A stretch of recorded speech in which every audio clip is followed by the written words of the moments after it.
Hi ಎಲ್ಲರಿಗೂ perfect taste colour ಹಾಗೆ flavour ಸಹ ಬರಬೇಕಂದ್ರೆ ಈ ರೀತಿ ಬಿಸಿಬೇಳೆಪಾತ್ ಪೌಡರ್ನ ಒಂದ್ಸರಿ ಟ್ರೈ ಮಾಡಿ.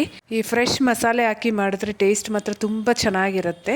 ನಾನು ಮಾಡ್ತಾ ಇರೋ ಕ್ವಾಂಟಿಟಿ ಒಂದು 6 ಜನಕ್ಕೆ ಒನ್ ಟೈಮ್ಗೆ ಆಗುತ್ತೆ. ಹೊರಗಡೆ ತಗೊಳ್ಳೋದಕ್ಕಿಂತ ಒಂದ್ಸರಿ ಇದನ್ನ ಟ್ರೈ ಮಾಡಿ ಮತ್ತೆ ಹೊರಗಡೆ ತಗೊಳ್ಳೋದೇ ಬಿಡ್ತೀರಾ. ಮೊದಲಿಗೆ 1 ಸ್ಪೂನ್ ಕಡಲೆಬೇಳೆ, 1.5 ಸ್ಪೂನ್ ಉದ್ದಿನಬೇಳೆ, 1/4 ಸ್ಪೂನ್ ಕಾಳುಮೆಣಸು, 1/4 ಸ್ಪೂನ್ ಮೆಂತೆ, 3 ಪೀಸ್ ಚಕ್ಕೆ, 3 ಲವಂಗ, 3 ಏಲಕ್ಕಿ, ಹಾಗೆ ಅರ್ಧ ಸ್ಪೂನ್ ಜೀರಿಗೆ, 2 ಸ್ಪೂನ್ ಧನಿಯಾ, ಹಾಗೆ 10 ಬ್ಯಾಡ್ಗೆ ಮೆಣಸಿನಕಾಯಿ, 2 ಸ್ಪೂನ್ ಅಷ್ಟು ಒಣ ಕೊಬ್ಬರಿ ಇಷ್ಟು ಬೇಕಾಗುತ್ತೆ. ಖಾರಕ್ಕೆ 10 ಬ್ಯಾಡ್ಗೆ ಮೆಣಸಿನಕಾಯಿ ತಗೊಂಡ್ರೆ ನಾನ್ ಮಾಡ್ತಾ ಇರೋ ಮಸಾಲೆ ಪರ್ಫೆಕ್ಟ್ ಕಲರು ಹಾಗೆ ಖಾರ ಎರಡು ಸಹ ಆಗುತ್ತೆ. ಬಿಸಿಬೇಳೆ ಬಾತ್ಗೆ ಇದಕ್ಕಿಂತ ಖಾರ ಇದ್ರೂ ಅಷ್ಟು ಚೆನ್ನಾಗಿರೋದಿಲ್ಲ.